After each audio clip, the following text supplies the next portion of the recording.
Bienvenue à ce numéro du Journal des journaux paru du 14 au 20 janvier 2019, une semaine durant laquelle la quasi-totalité des parutions sont revenues sur la célébration du 28e anniversaire du Parti Rose. À cet effet, anniversaire du PNDS Tareya 1990-2018, 28 ans de duperie politique a constitué l'un des titres à la une du quotidien privé L'Enquêteur paru le 14 janvier. Pour ce journal, de sa création à ce jour, c'est d'une main de fer que le camarade Issoufou dirige le PNDS Tareya. Une fois aux commandes de l'État, cette propension à tout régenter a fini par s'appliquer à toutes les institutions de la République. Exercer le pouvoir suprême, seul et de façon absolue, a toujours été un but ultime pour les taréistes. Une fin en soi. Toutes les instabilités politiques de ces 2 dernières décennies au Niger portent d'une manière ou d'une autre l'empreinte du Parti Rose selon le quotidien qui poursuit plus loin, sans mettre plein les poches, reste et demeure le mot d'ordre. Voilà pourquoi la corruption a atteint des proportions astronomiques dans notre pays ces 8 dernières années. Les socialistes se livrent à une folle course à la fortune personnelle, nous apprend l'enquêteur. Célébration du 28e anniversaire du PNDS Tareya, l'exemple du PNDS, une source d'inspiration, s'exclame pour sa part l'hebdomadaire Niger Times, pour qui depuis sa création en 1990, le Parti nigérien pour la démocratie et le socialisme PNDS Tareya a assisté à son propre accroissement qui s'est fait graduellement selon les scores. En plus, les militants du PNDS Tareya ont su d'avance que les plus grands défis à relever ne résident dans les conflits internes et le seul défi qui vaille serait lié à leurs efforts de rester ensemble, de militer ensemble ou gouverner ensemble.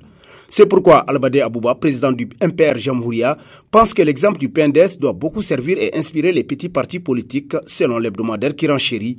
Au vu et aussi de tout politicien, le PNDS reste une famille unie dont les membres n'ont pas besoin d'aller chercher ailleurs pour la simple raison que tout est intérêt général du groupe et la meilleure façon de bien profiter de ce que l'on désire est de rester dans le groupe, l'accepter comme le sien, le défendre car c'est tout ce qui compte et trouver satisfaction dans la réussite globale. 28 ans d'existence du PNDS Tareya, d'aucuns parlent de gloire qui éveille la jeunesse, conclut Niger Times. Nouvelle formation politique, le RNDP du général Munkela voit le jour, titre dans ses colonnes l'hebdomadaire Le Nouveau Républicain, qui nous apprend qu'un nouveau parti politique vient d'étoffer la centaine de formations que compte le paysage politique nigérien. À en croire certaines sources d'information, le RNDP Anima Banizumbu est le dernier né des partis politiques. Sa création résulterait de la crise qu'a traversée l'ANDP Zamalahia avant la tenue de son dernier congrès extraordinaire ayant consacré l'élection du nouveau président du parti. Le nouveau parti, qui n'a pas encore été officialisé, appartiendrait au général à la retraite Munkele Issa selon le journal qui poursuit. Celui-ci était avant le congrès de l'ANDP, pressenti pour succéder au président Moussa Germakoy rappelé à Dieu il y a un peu plus d'1 an. Mais la succession s'est déroulée dans un climat quelque peu agité avec la création de quasiment 3 fronts, nous rappelle le Nouveau Républicain. Bazoum Mohamed dévoile ce que vont être les élections de 2021 a constitué l'un des titres à la une de l'hebdomadaire Le Monde d'aujourd'hui, pour qui tous les Nigériens qui s'attendent à des élections plus transparentes et honnêtes en 2021 ont sans doute eu des migraines en écoutant le ministre de l'Intérieur Bazoum Mohamed, samedi dernier dans le discours qu'il a prononcé à l'occasion de la célébration du 28e anniversaire de son parti. En effet, ces élections risquent d'être pires que celles de 2016 selon le journal qui poursuit plus loin, pensant sans doute que la meilleure manière pour lui de ne pas avoir d'obstacle pour la réalisation de son rêve de succéder au président Issoufou Mahamadou, il continue à agir dans le sens d'empêcher toute possibilité d'entente avec l'opposition politique dans le cadre des négociations au sein du CNDP. C'est ainsi que dans son discours devant les militants de son parti, Bazoum Mohamed s'est largement exprimé sur la rupture de ces négociations suite au préalable posé par l'opposition sur certains articles du code électoral tel que rapporté par Le Monde d'aujourd'hui. Les élections générales s'approchent, l'opposition nigérienne patine, titre à sa une le bimensuel Le Troisième Œil, selon qui pour le moment, l'opposition est subdivisée en 3 groupes antagonistes, celui de Ibrahim Yacoubou, Mahaman Ousmane et Hama Amadou. Seul point commun, d'après le journal, tous ces regroupements s'éloignent du ring au moment où la majorité au pouvoir se prépare pour conquérir une fois de plus le fauteuil présidentiel. Les querelles de clochers développées au sein de l'opposition donnent de fortes chances à la majorité actuelle de les battre à plate couture pour les prochaines élections générales selon le Troisième Œil. Enquête sur la gouvernance économique et la corruption, 67% des Nigériens insatisfaits de la Renaissance, titre dans ses colonnes l'hebdomadaire L'Éclosion, qui nous apprend que le réseau de chercheurs africains Baromètre a rendu public le 5 janvier dernier les résultats de son enquête qui a porté sur la situation économique, la corruption et la gouvernance au Niger. Cette enquête nous renseigne par ailleurs que 67% des Nigériens pensent que le pays est orienté dans la mauvaise direction. 55% des Nigériens ne sont pas satisfaits de la manière dont le pays évolue économiquement. Aussi, près de la moitié, c'est-à-dire 45% des Nigériens, pensent qu'en 2018, leurs conditions de vie sont pires que celles des autres concitoyens, alors que 2/3 disent avoir manqué de nourriture quelquefois, plusieurs fois ou toujours l'année passée.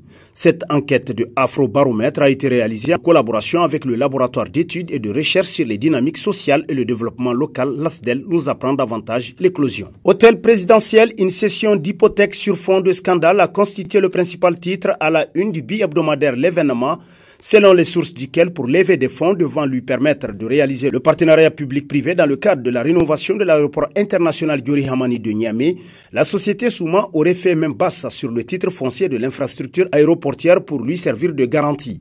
Les mêmes sources rapportent que le même mode opératoire aurait été utilisé dans la construction de l'hôtel présidentiel de Niamey.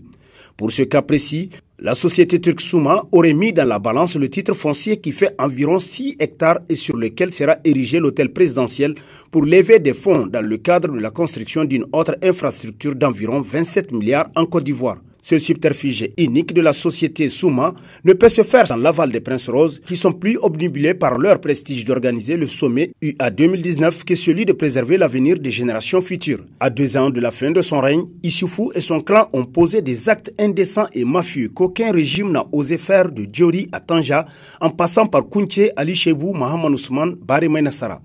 Un vrai désastre qui n'a pas d'égal dans l'histoire de gouvernance du Niger, conclut l'événement. Contentieux judiciaire, État du Niger, Africa Rail. Africa Rail réclame plus de 292 milliards de francs CFA de l'État du Niger, a constitué l'un des titres à la une de l'hebdomadaire Le Courrier, qui nous apprend que dans un article paru dans son édition du 16 janvier 2019 sous le titre Africa Rail passe à l'action contre Mahamadou Issoufou, Africa Intelligence, qui cite la lettre du continent, indique que le patron de la société Africa Rail, Michel Bozio, a décidé de lancer la procédure de poursuite de l'État du Niger devant la Cour internationale d'arbitrage de la Chambre de commerce internationale.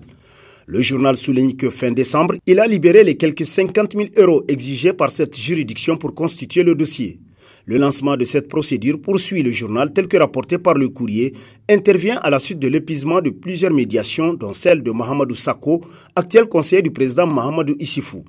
Pour mémoire, Africa Rail réclame pour réparation de préjudice qui lui a été causé 450 millions d'euros, soit plus de 292 milliards de francs CFA. En outre, le groupe de l'ancien Premier ministre français, Michel Rocard, réclame près de 2 milliards de francs CFA représentant le remboursement des dépenses liées aux études techniques, nous apprend Le Courrier. La Sopamine en tête des meilleures entreprises de la CEDEAO, titre dans sa rubrique Parlons-en, l'hebdomadaire Le Témoin, qui nous apprend que les critères de performance sont le management et la responsabilité sociétale.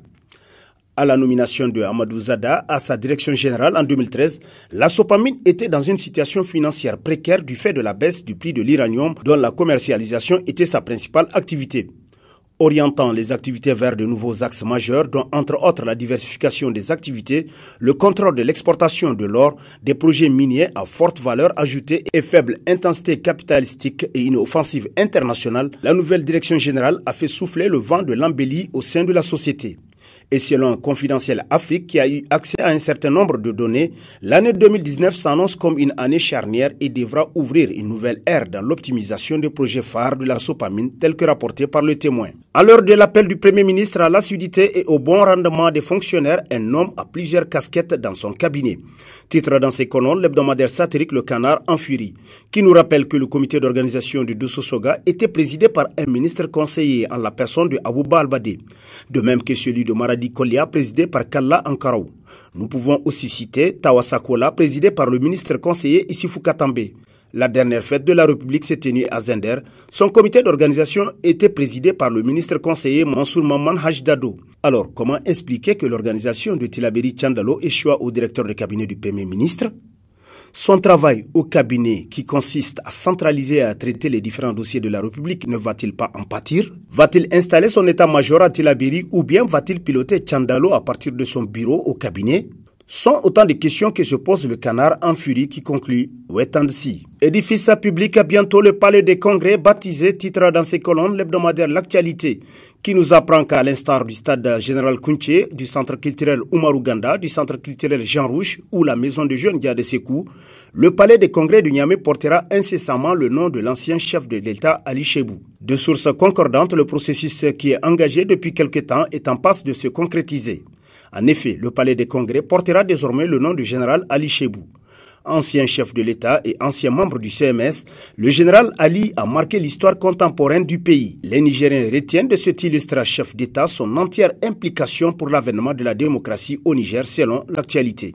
Et sur ce prend fin le présent numéro de la revue de presse. Prochain rendez-vous, plaise à Dieu dans une semaine avec toujours la même passion de vous servir. Bonne lecture et au revoir.